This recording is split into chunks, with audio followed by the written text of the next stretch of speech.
Assalamualaikum warahmatullahi wabarakatuh. Salam sejahtera untuk kita semua. Perkenalkan, saya Halimatus Sadia, salah satu dosen tetap di Universitas Bina Sarana Informatika, Fakultas Teknik dan Informatika, Program Studi Teknologi Informasi. Perkenankan, saya saat ini ingin mendeskripsikan mata kuliah yang saya ampu, yaitu mata kuliah Matematika Diskrit disertai dengan video pembelajaran di kelas. Tujuan dibuatnya video ini adalah untuk memenuhi salah satu syarat sertifikasi dosen 2025, yaitu pernyataan diri dosen dalam unjuk kerja Tridharma Perguruan Tinggi. Mata kuliah Matematika Diskrit merupakan mata kuliah wajib pada semester 2 Program Studi Teknologi Informasi. Mata kuliah ini memiliki bobot 3 SKS teori. Perkuliahan dilakukan secara luring dengan menggunakan metode DIA, Delivery Interaction Assessment. Tujuan pembelajaran matematika diskrit itu agar mahasiswa dapat memahami tentang dasar-dasar matematika diskrit seperti himpunan, relasi dan fungsi, kemudian kuantor dan induksi matematika, kombinatorial, logika proposisi, aljabar boolean, teori graf, algoritma dan hubungan rekurensi, serta yang terakhir adalah bahasa formal dan mesin status terhimpun, yang nantinya dapat diterapkan sebagai prasyarat untuk mata kuliah yang lebih tinggi di semester berikutnya. Berikut ini adalah capaian pembelajaran lulusan dan capaian pembelajaran mata kuliah untuk matematika diskrit.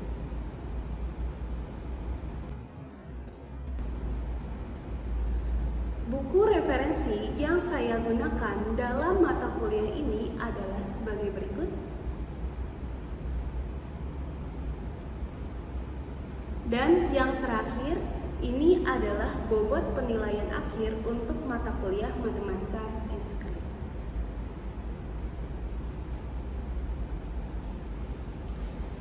Baik, langsung saja. Berikut ini adalah cuplikan pembelajaran di kelas dengan menggunakan metode DIA. Selamat menyaksikan. Assalamualaikum warahmatullahi wabarakatuh. Waalaikumsalam warahmatullahi wabarakatuh. Selamat pagi semuanya. Pagi. Apa kabar semuanya? Pagi. Mungkin perkenalan diri dulu. Perkenalkan, nama saya Halimatus Sadia. Kalian bisa panggil saya Irma. Selama 1 semester ke depan untuk mata kuliah matematika diskrit itu saya akan mengajar kelas ini ya, khususnya untuk kelas ini. Jadi segala pertanyaan kalian tentang mata kuliah ini boleh silahkan ditanyakan ke saya ya tentunya. Oke, sekarang di pertemuan pertama ini mungkin akan ada pengantar nih supaya kalian tahu matematika diskrit itu apa sih. Oke, mungkin di jenjang sebelumnya atau di SMA dulu kalian pernah ya belajar matematika? Pernah nggak? Oke, menurut kalian matematika itu seperti apa sih? Hitung-hitungan, terus apa? Perkalian, pengurangan, itu hitung-hitungan ya. Terus menurut kalian mindset tentang matematika itu apa sih? Menyenangkan. Oke, good. Berarti nilai matematikanya bagus ya sebelumnya ya. Oke, ada lagi yang punya mindset buruk tentang matematika ada? Ada banyak ya. Oke, jadi untuk semester ini mindset kalian tentang matematika itu harus dirubah. Yang awalnya Bu, matematika itu sulit, menjengkelkan, menyebalkan, itu dihilangkan ya teman-teman ya. Kenapa? Karena selama 1 semester ke depan itu kalian akan terus berhadapan dengan soal-soal matematika, hitung-hitungan, logika, kemudian apa lagi? Selain hitung-hitungan, logika, apa lagi yang identik dengan matematika? Algoritma. Oke, sebelumnya di semester 1 pernah ya kalian belajar algoritma. Oke. Sekarang di sini untuk slide mata kuliah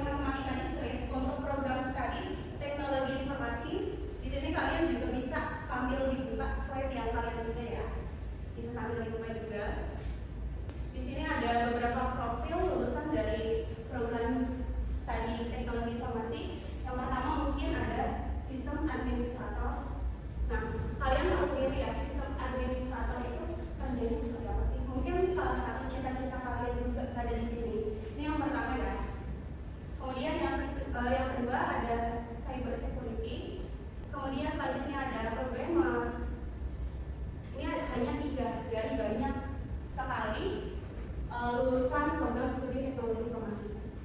Di sini ada yang ingin atau bercita-cita jadi programmer? Banyak. Iki? Ya. Atau hacker ya tadi ya. Hacker.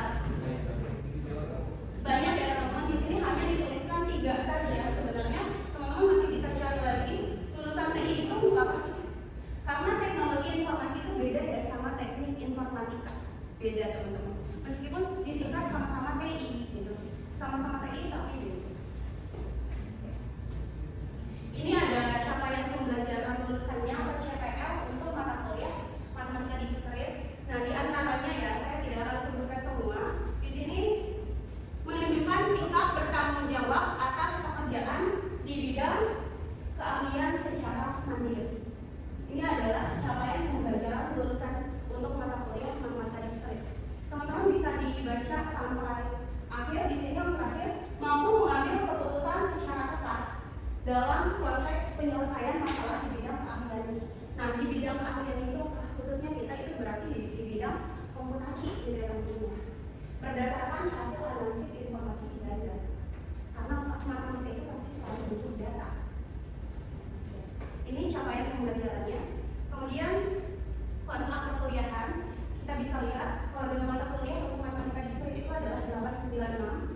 Jadi kalau kalian mau cari modul itu pada mata kuliahnya adalah 896. Beban kreditnya 3 SKS teori ya. Kita tidak ada praktikum. Jadi 3 SKS teori. Kemudian ini adalah mata kuliah wajib di semester 6 atau di semester 2. Jadi kalian itu pasti dapat di semester 2.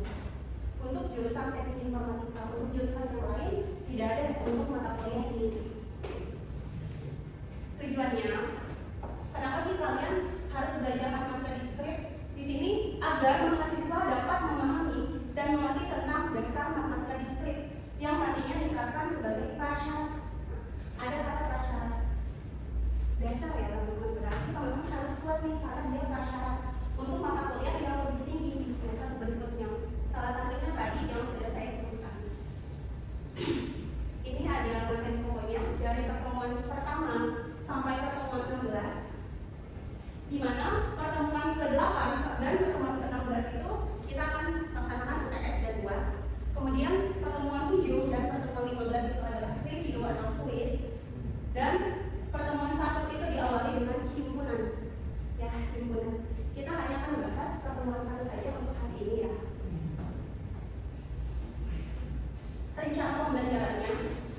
Jadi selama 14 pertemuan ya. Pertemuan 1 sampai dengan pertemuan 14 disampaikan dengan metode ceramah. Jadi saya menjelaskan kepada kalian tentang materi apa saja sih yang akan kita pelajari.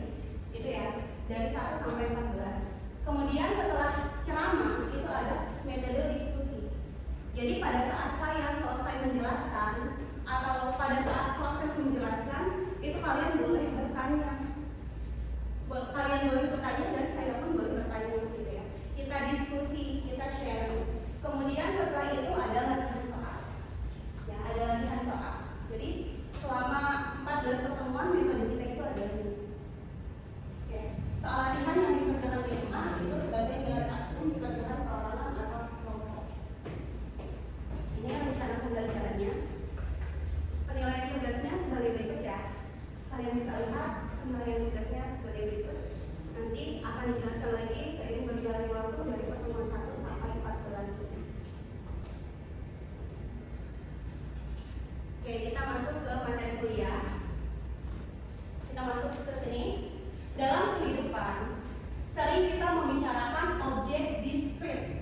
Nah, objek diskrit itu adalah objek yang bulat. Artinya bukan bentuknya ya yang bulat teman-teman, tapi sifatnya. Oke, misalnya komputer, buku, mahasiswa, dan lain-lain. Ilmu komputer atau informatika menjadikan objek diskrit sebagai titik pokok pembicaraan. Objek diskrit ya, objeknya bulat teman-teman, sifatnya. Oke, kita lihat data diskrit akan kita pelajari dalam mata kuliah matematika diskrit, di mana terminologi itu adalah istilah ya. Terminologi dan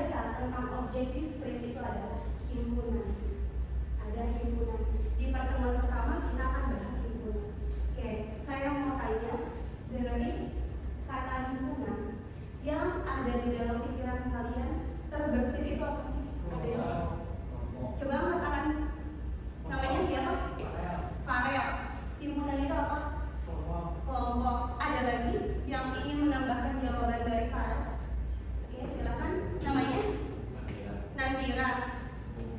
Kumpulan atau kelompok. Ada lagi yang ingin melengkapi? Oke, silahkan. Siapa namanya? Saya Diki. Apa Diki? menurut saya kurang itu semacam Organisasi. Oke, jadi tadi ada 3 jawaban ya. Ada 3 jawaban. Himpunan itu kelompok, kumpulan, terus organisasi. Kurang lengkap, ada yang ingin melengkapi lagi? Ada? Oke, silakan. Siapa namanya?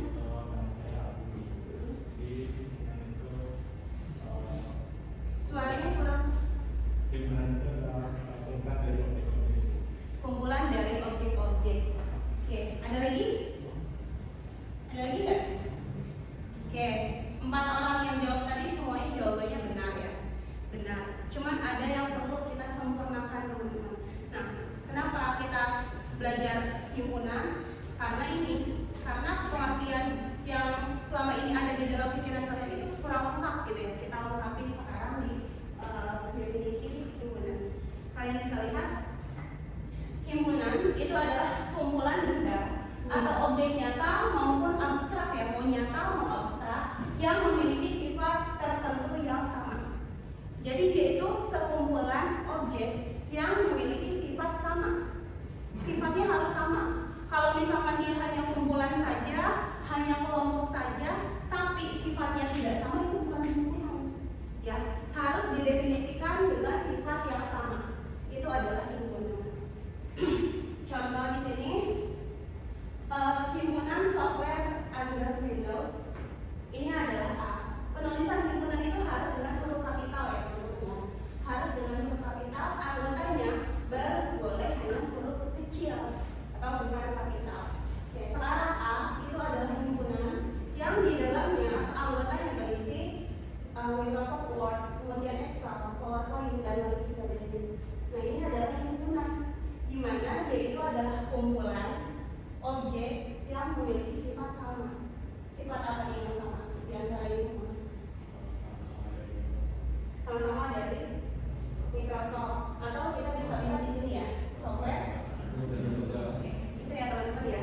Jadi himpunan itu harus didefinisikan, yaitu sama himpunan sifatnya. Oke, ini cara untuk menyatakan himpunan. Yang pertama, itu kita bisa langsung mendaftar anggota-anggotanya yang seperti A ini. Jadi kita langsung tuliskan anggotanya. Kemudian langkah yang kedua, untuk menyatakan himpunan itu kita bisa menyebutkan deskripsinya ya. Jadi yang pertama mendaftar langsung anggotanya, yang kedua itu menyebutkan deskripsi sifat-sifatnya. Oke, kita lihat di sini ada himpunan. Masing-masing objek dalam himpunan A disebut anggota atau elemen himpunan. X anggota A. X di sini ada garisnya, bukan anggota. N itu artinya jumlah anggota dalam himpunan itu berapa sih? Jadi simbol seperti ini namanya anggota. Kalau dicoret itu bukan anggota, dan N adalah jumlah teman-teman. Cara untuk menuliskan himpunan dengan menyebutkan syarat-syaratnya saja seperti ini. Kalian bisa lihat B. Di sini X dengan syarat ya. Garis lurus itu adalah dengan syarat X merupakan software under Windows. Kalau tadi mendaftar anggotanya kita punya Word, Excel, PowerPoint, tapi kalau menuliskan sifatnya itu seperti ini ya. Jadi aturannya ada 2. Teman-teman nanti harus bisa mencontohkan. Kemudian ada kesamaan 2 himpunan. Kesamaan itu artinya ekuivalen ya. Kesamaan 2 himpunan. Di sini ada himpunan A, itu adalah A, B, C, D, dan himpunan B, C, D, A, B. Oke, kita lihat A dan B itu disebut sama jika 2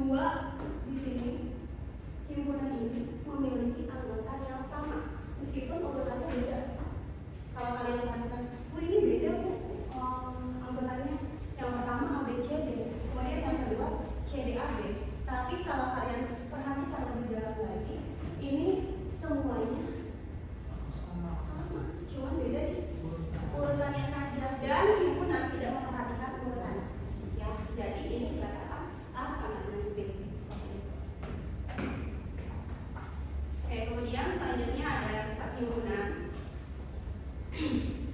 Kalau sub itu adalah bagian ya, berarti sub himpunan itu adalah himpunan bagian.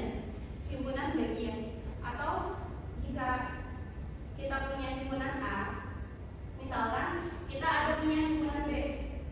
B itu dikatakan sub himpunan A jika dan hanya jika misalkan ada anggota B yang merupakan anggota A. B subset dari A kalau ada di antara ini yang merupakan anggota ini atau bagian ya teman-teman ya, itu yang dimaksud dengan sub himpunan. Oke, selanjutnya ada macam-macam himpunan. Di sini secara garis besar ya saya sebutkan macam-macam himpunan itu ada himpunan kosong, artinya dia tidak memiliki anggota. Kemudian ada himpunan tunggal.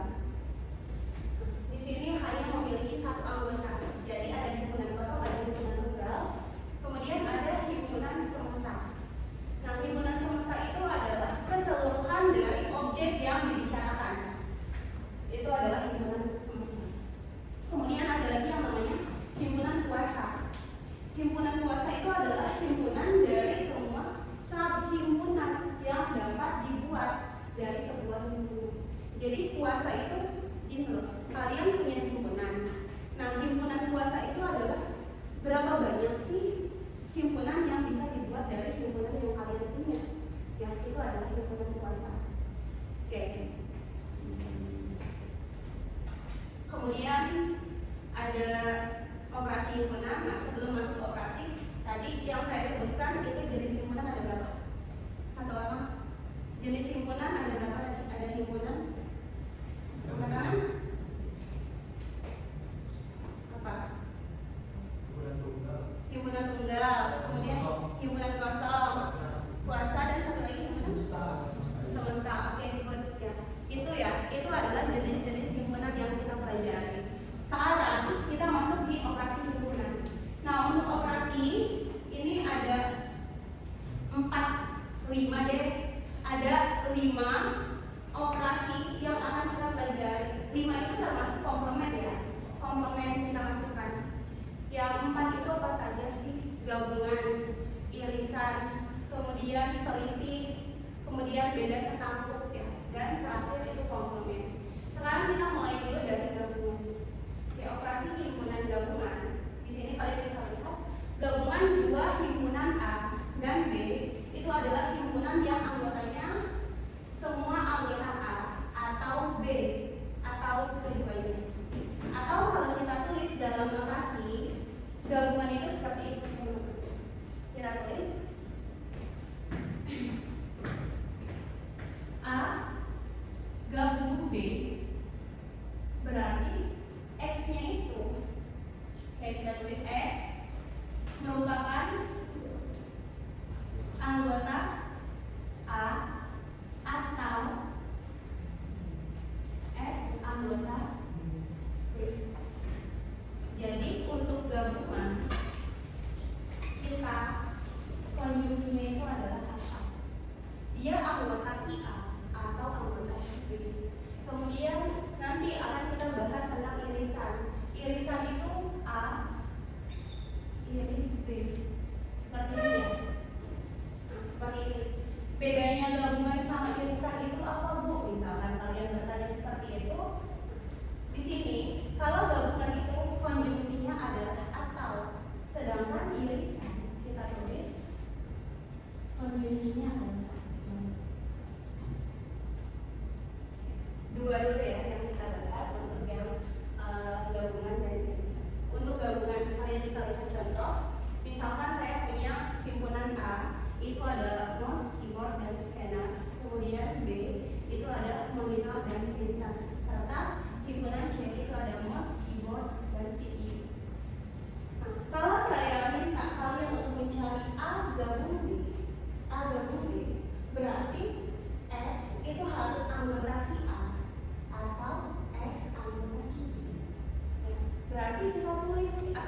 terus screen. Kemudian B itu monitor, touchscreen dan printer serta scanner. A iris B berarti dia itu harus ada di A dan harus ada di B, harus dua-duanya. Kita lihat anggota A dan anggota B yang sama itu. Nah, berarti dia irisannya ada.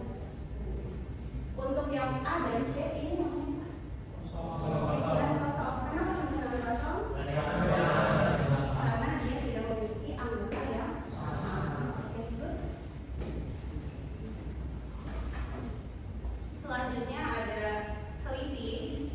Selisih itu kita tulis notasinya ya. A selisih B itu berarti X anggota A. X-nya anggota A dan X bukan teman-teman ya, bukan anggota B. Karena di sini diselisihkan dengan B. Oke, itu untuk selisih. Kemudian untuk beda setangkup satu lagi A beda setangkup B. Di sini X dengan syarat X anggota apa? A. Terus dan atau pakai atau? Apa? Beda setangkup. Kalian kan di SMA dulu pernah dong pasti, karena ini materinya sudah sering ya di jenjang sebelumnya. Kita pastikan di sini untuk yang beda setangkup. Pakainya apa? Dan X anggota B. Tetapi nih ada tetapinya ya, X bukan anggota A.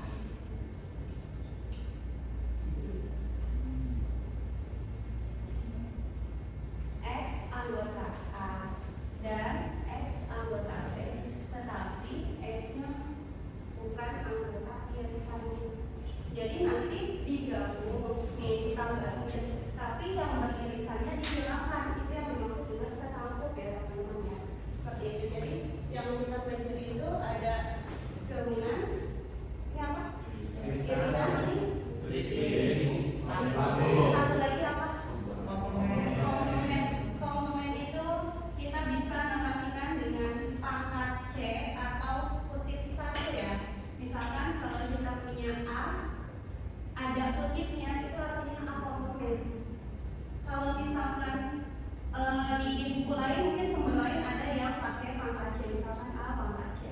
Ini juga sama komplement. Kalau kita tuliskan dalam bentuk notasinya seperti apa, Bu? Berarti ini adalah X anggota X apa? Bukan anggota A. X dengan syarat X-nya bukan anggota A. Terus syarat lainnya apa? Kalau kita mau lihat komplement itu berarti kita harus tahu semestanya. Ya, harus tahu semestanya. Karena kita mau mencari yang bukan. Mohon maaf ini bukan yang tadi lewat. Jadi kita harus tahu semestanya itu apa sih. Baru kita bisa cari komplement.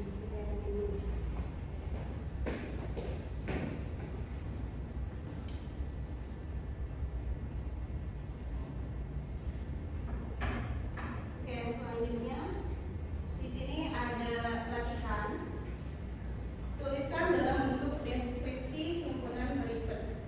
Oke, kalian bisa lihat ada A, B, C, D.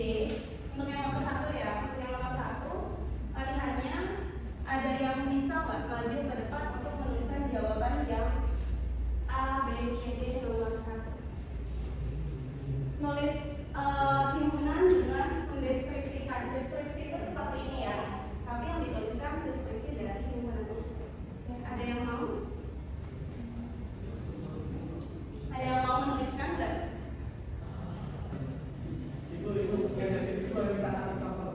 Oke, saya contohkan untuk yang D ya, D saya contohkan. Tuliskan dalam bentuk deskripsi himpunan berikut. Saya contohkan yang D. D itu kalian bisa lihat anggotanya adalah disket, CDR, dan hard disk. Berarti kalau kita tulis dalam bentuk mendeskripsikan anggotanya itu adalah